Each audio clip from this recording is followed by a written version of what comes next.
Right now at noon, a local superintendent announces his retirement. And we've got another above average day temperature-wise for us. We'll take a look at that forecast coming up. Plus, the standoff at Gaza's largest hospital continues. We'll see what Israel plans to do. The 4 states' most watched news starts now. Good afternoon, and thank you for joining us on KOAM News at Noon. I'm Caitlin O'Shaughnessy. Authorities in Aurora and Marionville respond to reports of a structure fire Sunday. Upon arrival, crews discovered the rear end of the house fully engulfed. While battling the blaze, firefighters found an elderly male inside. He was taken outside where resuscitation efforts began. Efforts to save his life were not successful, and the victim, 80-year-old William Medlin of Aurora, passed away. A pair of brothers received sentencing for an Oklahoma murder conviction. Cody Buzzard was sentenced yesterday to 180 months for 1 count of second-degree murder and 120 months for 1 count of discharging a firearm. Sentences will run consecutively. Cody pled guilty to these charges in August of 2022. Dakota Buzzard was also sentenced yesterday to 78 months for conspiracy to carry, use, brandish, and discharge a firearm during or in relation to a crime of violence. Their father, James Buzzard, was found guilty in federal court, but will be sentenced at a later date. Pittsburgh Community Schools USD 250 superintendent has announced his plans to retire. After 34 years in education, USD 250 Superintendent of Schools Richard Proffitt officially submitted his retirement at the November USD 250 Board of Education meeting. With plans to finish out the school year, Proffitt's retirement will go into effect January 30th, 2024. During his career, Proffitt has served as a teacher, coach, building administrator, and superintendent in 5 districts across the state of Kansas, including Tribune, Harrington, Eudora, southeast of Saline, and Chanute USD 430, before moving to Pittsburgh in 2018, where he has served as superintendent for 6 years. Yeah, temperatures again above average for us. Now this morning, about half of us were at or just a little below normal, and the other half of us started the day well above normal across the area. And from earlier today, you can see we had a beautiful start to the day, just a few clouds out there, and those will be clearing out as we go through the afternoon. As our camera in the Cornell Complex, downtown Joplin. MoDOT camera 32nd and range line this morning, also showing us plentiful sunshine out there. Now yesterday, we started at 39, so that's been the interesting thing. Aside from this morning, so far, our overnight lows have been right about where they should be. It's our highs that have been taking off, just 10 degrees off of a record set back in 1999, made it up to 72. We should only be at 59 for this time of year. So some big warm-ups taking place, and that's going to continue. So keep that 59 temperature in mind as we continue to hang on to the 70s for the next few days across the area. So we're going to continue to remain above average. And of course, don't forget to stay ahead of any of the big weather changes, because we do have some on the way. Make sure you download the KOAM Skywatch weather app. You can find it anywhere on your favorite app store. Just search for KOAM Skywatch weather. And as we've mentioned more than once before, it's like having the entire Skywatch weather team right there in the palm of your hand. You get severe weather alerts. You get lightning notifications as well. All sorts of cool things. We're going to talk about that forecast, talk about how long the warm temperatures last and what happens when they stop here in just a few more minutes. Caitlin? Thanks, Chris. Cherokee County Sheriff's deputies have been responding to an increase in vehicle crashes involving deer recently, as deer become more active this time of year. Cherokee County Sheriff David Groves warns drivers deer are particularly active around dawn and dusk, so be extra vigilant during those times by driving with your bright lights on if there are no oncoming vehicles, and of course scanning road ditches, buckling up, and remember to resist taking avoidance maneuvers should a deer be in or enter the roadway. Evasive action often contributes significantly to serious injury or death. Head over to KOAMnewsnow.com for more deer crash safety tips. And speaking of deer, the Missouri Department of Conservation reports 90,000 deer were killed during firearms opening weekend. And we want to warn viewers ahead of this news story. It deals with processing deer, and it will show the carcasses in the butcher shop. There it is right there. Well, the Missouri Department of Conservation reports 90,000 deer were killed during firearms opening weekend. That means butcher shops across the state are seeing a high demand for deer processing. Downrange Butcher Shop in Joplin says that they received more than 60 deer since the weekend. They believe the influx is because other shops aren't processing deer due to regulations, and they're expecting the demand to grow. It will probably be busier if they don't change the rules. This next weekend will probably be busy. If it was colder outside, I think more hunters would be out, really, because cold makes the deer move. According to the Missouri Department of Conservation, hunters bagged roughly 2,000 deer in Jasper, Newton, and McDonald counties.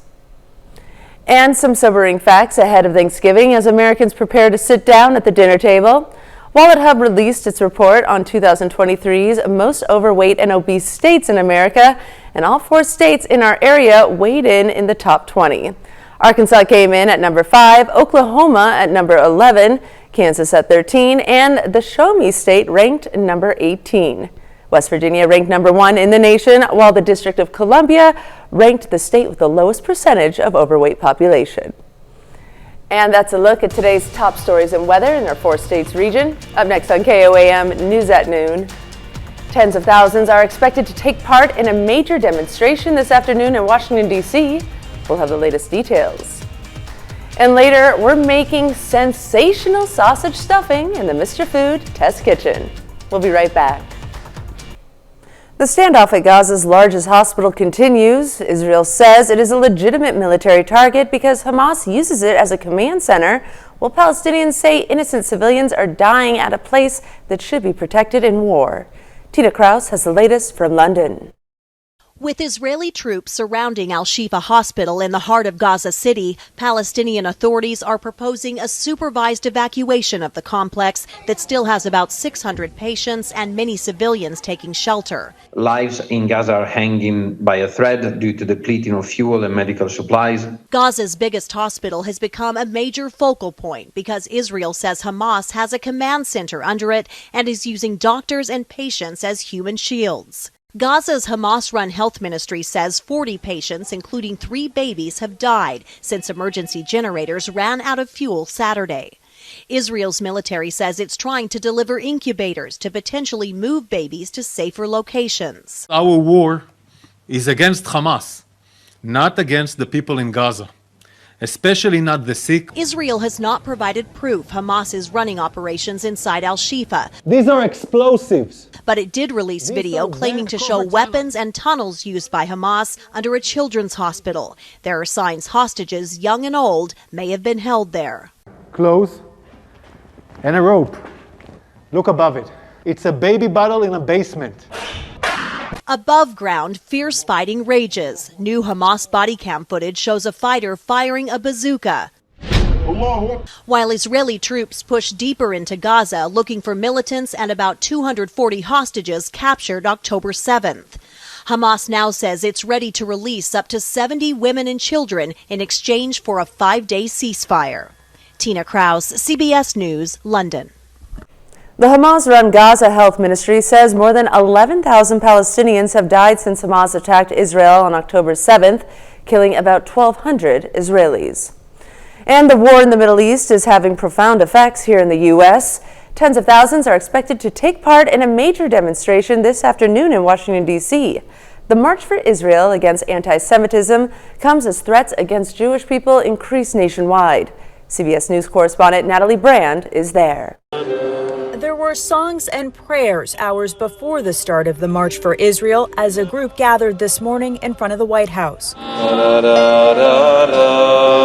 They're making their way to the National Mall to take part in the major demonstration that has shut down major streets and thoroughfares throughout the nation's capital. Because we host these types of events pretty frequently and because we have great partnerships with the Capitol behind you and the Parks property behind us, we were able to pull this event together pretty quickly. Security is at the highest possible level designated by the Department of Homeland Security for the event following rising anti-Semitism. Attendees are expected from all over the Northeast and beyond. It's been a really hard time to be Jewish in the U.S. this last month. Organizers say they're calling for the release of the more than 200 hostages still being held in Gaza. Demonstrators also say they want to show the world that Jewish communities should be able to live free of hate. Israel's president, members of Congress, and family members of the hostages are expected to attend. We need to support our troops. We need to support the people who have been kidnapped, bring everybody home. The event follows a march in Paris over the weekend that attracted 100,000 participants.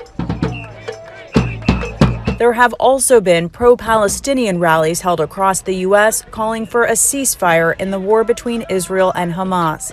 Natalie Brand, CBS News, Washington. Although the event is called a march, it's actually a rally taking place in the National Mall to minimize security concerns. Still to come on KOAM News at Noon, we see what's cooking with Mr. Food. Whether you call it stuffing or dressing, today's must-have recipe is downright tasty and always very welcome. But first, our temperatures remaining above average, at least for a little bit. We'll have another look at that forecast when we come back. Welcome back to the KOAM News at Noon. So we had, for some of us, a relatively average start to the day. For others, though, we started a little bit above normal into the mid-40s out there. And keep in mind, our average lows are in the upper 30s. Taking a look at the Skywatch Storm Tracker from this morning, we had a few clouds out there, and we continue to have a few clouds out there, but they'll continue to roll on out of here, and we'll start to go mostly clear as we head into the rest of our day. We zoom out a little bit. You got some clouds off to the northwest. We've got clouds off to the southeast, but we really don't have a lot happening in our area right now. But that is going to change as we go down the road. So a quick look at some of the cameras from this morning. We had just a beautiful start to the day. Plentiful sunshine and clear skies from the MoDOT camera at 32nd and Rangeline. Our camera on the Cornell Complex downtown. Just those few clouds out there, and those, of course, are going to continue to roll on out of here. And as we look at the KDOT camera just south of Pittsburgh, another great view. The sun is shining out there. It is not very fall-like at all with our average highs right around 59. We've been nowhere near that across the area over the last few days. So let's take a quick look at the rest of today, what we're expecting. So what's helping with the warm weather and these above average temperatures is this southerly breeze. It's not gusting, but it doesn't have to. All it has to do is be out of the south just enough to usher in warmer air, and that's what it's been doing. We're still looking at highs today, low mid 70s out there. Of course, some of us in southeast Kansas may even reach the upper 70s. So that's putting us anywhere from 10 to 15 degrees above normal across the area. And again, partly cloudy initially, and then those clouds will continue to roll on out. We're going to hold on to that southerly breeze at 5 to 10 through the evening. So we're going to see more of us above average tonight. So our lows tonight in the mid-40s, that's going to put us about 5 to 10 degrees above where we're supposed to be for this time of year. Now, some of you may be like me. You don't really like the cold weather. This has been pretty decent, but we also realize it's fall. It's November. Thanksgiving's next week, and this is not fall-like weather whatsoever. And we head into our Wednesday, and it's the same situation. We're still looking to be above average. I would not be surprised if we saw some low 70s again out there, but at least mid to upper 60s, again, if not low 70s. And that's why south breeze 5 to 10 miles an hour, partly cloudy skies, otherwise not too bad. So we're talking right around 70. We're going to go into our Thursday and still be in the 70s out there. Then clouds increase. We start to see some rain chances Friday morning. Now, they're slight. They're not really going to do much, but it's going to be enough to knock our temperatures back down to right about average. We're going to head into the weekend, and we're going to be just a pinch above average, but a pretty decent weekend otherwise. Increasing clouds Sunday, leading to rain chances by Monday.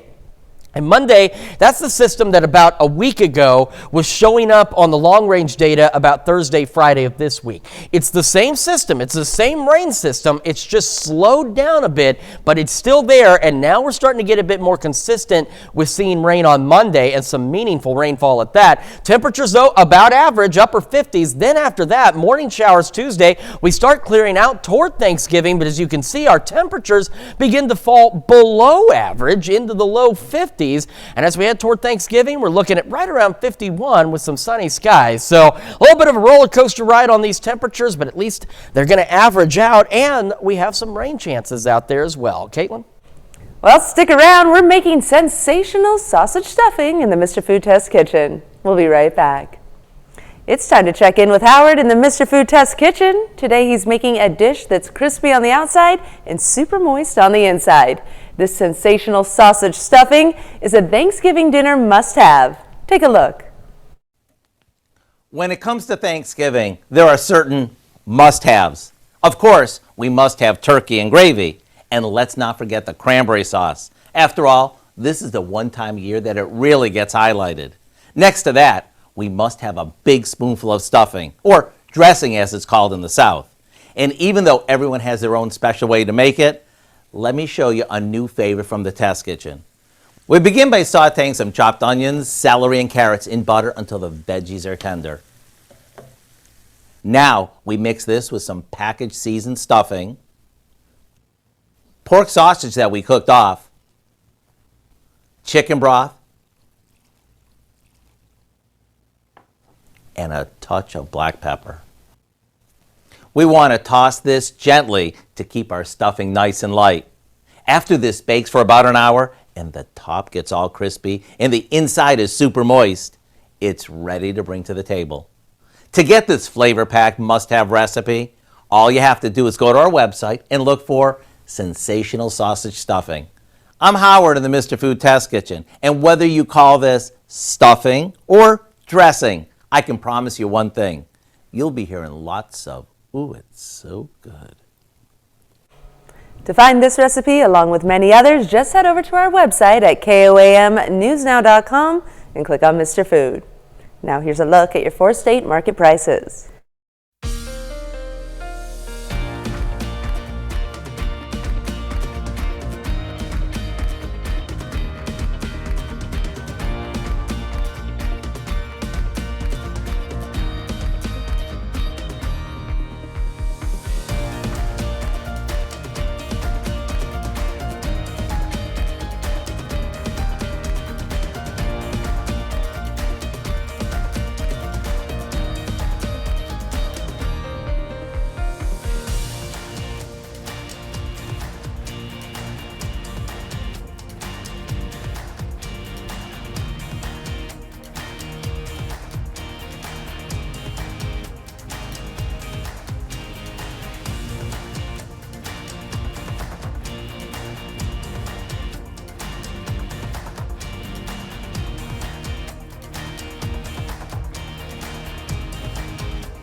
All right, so we've got those highs again above average now through Thursday into the 70s out there. Then we're going to cool back to normal Friday, some morning showers, and then we have a pretty decent weekend ahead of some additional increasing rain chances as we head into next Monday. But that puts our temperatures right back where they're supposed to be with highs in the upper 50s.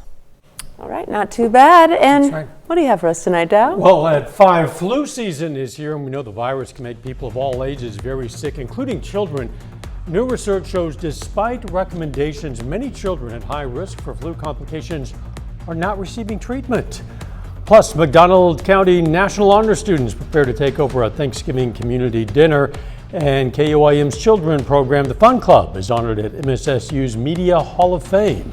Hope you join us for those stories. A lot more, of course. It's coming up on KOAM News at 5. And that's the news for now. Thank you for joining us on KOAM News at Noon. Have a great rest of your day.